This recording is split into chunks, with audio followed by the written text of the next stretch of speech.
Hello everybody, welcome back to the channel. So in today's video, we are going to be talking about the match between FC Barcelona and Atletico Madrid. Barcelona tied against Atletico Madrid at home 4-4. It was a journey, I would say. We thought that Atletico Madrid were going to win, then we thought that Barcelona had it in their hands after the 4-2, and then Atletico Madrid came back last minute, scoring 2 goals, one on the 84th minute and one on the 93rd minute, making it 4-4. It's unfortunate because the way that Barcelona played from minute 6 all the way until minute 85, they were amazing. Every single player that started in this match had an amazing game. But I do think that ever since Hansi Flick made that switch of taking off Pedri and Rafinha, that is what ultimately led towards Barcelona gaining no control of the game and minimizing Barcelona's attack. Pedri was having probably his best game yet this season, and I don't understand why you would want to take him out 6 to 7 minutes before the match is over. You want to gain control of the full game and defend your 4-2 lead. Same thing with Rafinha. Rafinha was the only player really giving out great crosses into the box that led towards Barcelona almost scoring, but ever since Rafinha came out, we did not even see Lewandowski, so we basically played with 9 men in the last 5 to 8 minutes. You combine that with Diego Simeone putting in Sorloth, it was inevitable that Atletico Madrid were going to find the 4-4, because I really wished this game ended 4-2, and the fact that Barcelona lost full control in those last few minutes because of Pedri's substitution and because of Rafinha's absence, Barcelona looked worn out. They looked so tired, and the defense just had no answers, and that is why they gave up their 4-2 lead. All the passes that were coming out from the back, whether it's coming through Inigo Martinez or Cubarsí or Alejandro Balde or Jules Koundé, they desperately just wanted to pass the ball forward, but Barcelona lost it immediately, and they had to defend all of the counterattacks that Atletico Madrid were doing. And so now we're gonna have to go to the second leg at Atletico Madrid's home and go for the win, right? Because it is 4-4. We must win either 1-0, 2-1, 3-2, whatever it may be. Barcelona have to score more goals than Atletico Madrid. That is going to be the ultimate goal because we must make it to the final. It is mandatory. I'm not like so frustrated at the players. I'm not going to be saying like it's this player's fault or this player's fault. I'm not going to be saying that because I do think the reason why it ended 4-4, it does come down to Hansi Flick. Hansi Flick just made the wrong substitutions at the wrong time. So let's talk about the beginning of this game. And immediately Atletico Madrid were able to find 2 goals within the first 5 to 6 minutes. We saw, I believe, Antoine Griezmann making a cross into the box. One of the center backs of FC Barcelona were trying to header the ball out, but then he touches it and it goes straight to Julian Alvarez and he scores the first goal. Szczesny couldn't do anything to stop the shot of Alvarez. This was the first goal that Atletico Madrid did score after creating 2 chances. 3 minutes later, on the 5th minute, we saw Julian Alvarez receive the ball, go down the left flank, being guarded by Jules Koundé and Cubarsí, but then he makes a cross straight to Antoine Griezmann, and then he gets his goal and makes it 2-0. Nobody was able to mark Antoine Griezmann. He was completely by himself, and I do think that Barcelona were asleep in the first 6 to 7 minutes. They did not expect to see Atletico Madrid drive the ball this fast. As soon as Atletico Madrid scored the second goal, we saw Hansi Flick deciding to lock in. He's like, you know what? I'm taking off my jacket. It's time to start screaming. And that's where things started getting serious because then Barcelona from there demanded the game. Barcelona were very well aware that they made a lot of mistakes in the first 6 to 7 minutes, and this should have never been 2-0 in the first place. The fact that Barcelona were able to come back and make it 4-2 before the 80th minute was amazing. Barcelona were explosive, and they came back with so much caliber, with so much aggressiveness, and the purpose of their football was amazing. It does deserve recognition. We saw a team up until the 80th minute that played with confidence and a lot of intent because they knew what they wanted to do and what they needed to do most importantly. I remember in the beginning of the game, everybody was saying that Jules Koundé was not having a great defensive game, that he needs to be taken out. Julian Alvarez is going to be running laps around Jules Koundé, but the game went on and Jules Koundé was slowly becoming one of the best defenders on this night by locking down Gallagher, Gallagán, Barrios, Julian Alvarez, and everybody that was working on the left flank of Atletico Madrid. From the 10th minute all the way to the 50th minute, Barcelona were suffocating Atletico Madrid. Madrid had no answers, and Barcelona were pinning them down in the first half. And I do think that part of the reason why Barcelona were suffocating Atletico Madrid was because of Pedri and Frenkie de Jong as well. Pedri and Frenkie were so definitive and so effective. I'm like, how could Barcelona lose in this game? And like I've said earlier in this video, I never wanted to see Pedri come out. Yes, it still did matter, even keeping him for another 5 to 6 minutes. We needed Pedri until the very end of the game to control the game. And that's why I do say, like, between 10th and the 50th minute, Barcelona owned Atletico Madrid. Every pass that Atletico Madrid were doing through De Paul or Barrios, or when they were trying to do a long ball, Pedri and Frenkie won the ball all the time. Frenkie in the first half was exceptional. His passing was sharp, direct, like I've said, full of intent, setting the tempo for Barcelona's dominance. And this Pedri-Frenkie de Jong partnership has once again again been proven as a crucial double pivot for Hansi Flick, dismantling Atletico Madrid's structure and forcing them to go back and defend. In the first half, Frenkie had 6 recoveries, 3 out of 3 aerial duels won, and 2 chances created. Frenkie is really finding his best form. And then going back to Pedri. Pedri was leading another comeback just like he did against Benfica. Like this whole mentality thing, not just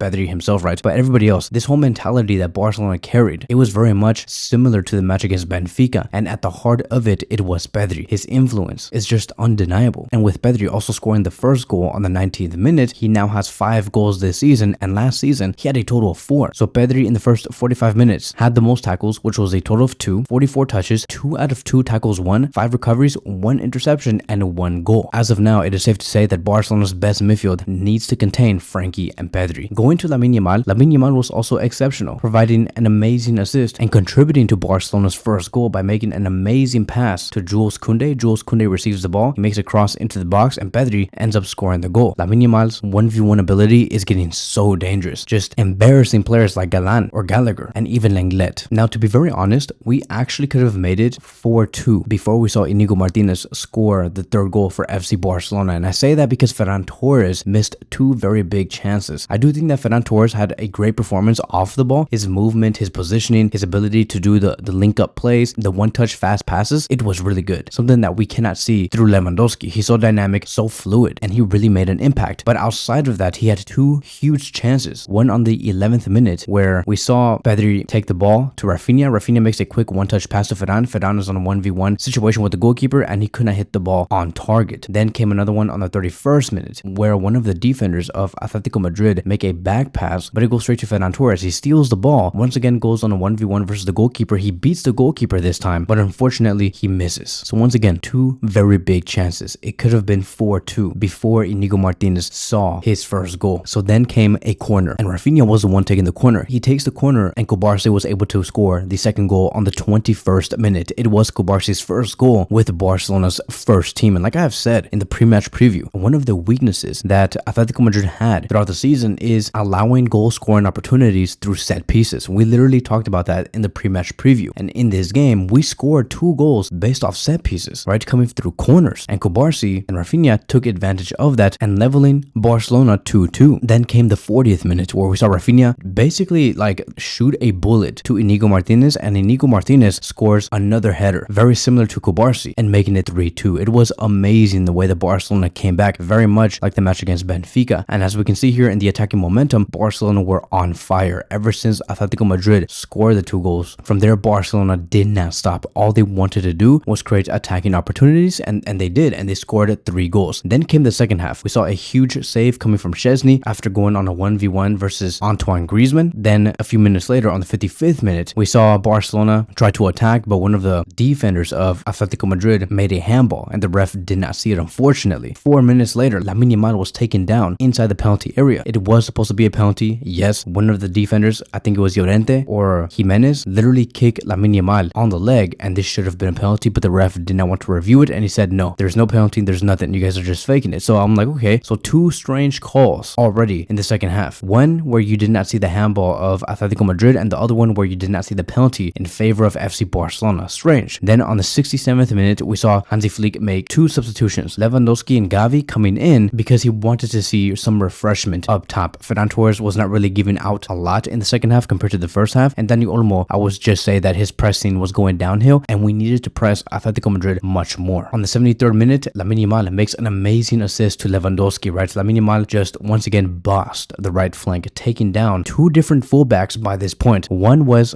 Galan, and the other one was Reinildo. Lamine Yamal is just such a master, man. Like, he took down 2 different fullbacks in the same game, and then making a cross through Lenglet's legs, and Lewandowski makes the tap in, completing the comeback. To me, Lamine Yamal was colossal. He was exceptional, and in this game, he did complete the most dribbles, which was a total of 7. He won the most duels, which was a total of 11, but also lost the most duels, which was also 11. But he was the one that tried Atletico Madrid multiple times. So then we came into the 83rd minute, and this is where things went downhill, right? So like I've said, the last 5 to 8 minutes was just atrocious. We saw Llorente score one of the goals for Atletico Madrid, making it 4-3. The defenders, right, like of FC Barcelona, like Inigo Martinez and Cobarse, they were so pissed, bro. Like, they were mad because they were like, okay, like, it's 4-2. This should be a game where we can just log down this match by the second half. But then they gave the opportunity for Atletico Madrid to come back, and it was 4-3. Like, it was a moment of nervousness, and Barcelona were desperate to find the 5-3. And I felt like these players, they were so tired. You combine that with the fact that you took out Pedri and Rafinha, I'm like, bro, we look finished out there. Barcelona cannot control anything. And I knew that Atletico Madrid were going to end up scoring another goal, because the amount of players I saw run behind the defensive line of FC Barcelona, I'm like, okay, that is exactly how Barcelona is going to concede their goals. Is the fact that these players like Jules Koundé, Inigo Martinez, Kobarsi, Balde, they were not aware of the runs that the Atletico Madrid attackers were making. It was very scary. And so Barcelona could not stay sturdy enough to defend their lead. And that is what led towards the 4-4. Once again, very happy with the players' performance. They did amazing. They were entertaining. They scored the goals. They showed their elite mentality. But it comes down to Hansi Flick and the substitutions and errors that he did make. Do I believe that this is like me trying to say that Hansi Flick is not the right coach, or like Hansi Flick is not a good coach? No, I'm just saying that, you know, we made some mistakes, and now we just have to improve on top of this and learn from our mistakes and make sure we don't repeat the exact same thing in the second leg. In that second leg, Barcelona have to go all out and be consistent with their starting 11. The only changes I want to see Hansi Flick make when we are in those high-stake games is Lewandowski and Gavi coming in, because when Eric Garcia came in, we couldn't retain the ball in the midfield. When Fermin Lopez came in to play as a left winger, he could not do anything as a left winger. We have seen it time and time again. Fermin Lopez is not a left winger. If you place Fermin Lopez, you play him as a 10. So that is it. That is going to be wrapping up today's video. Thank you guys so much for watching, and I will see you guys in the next one.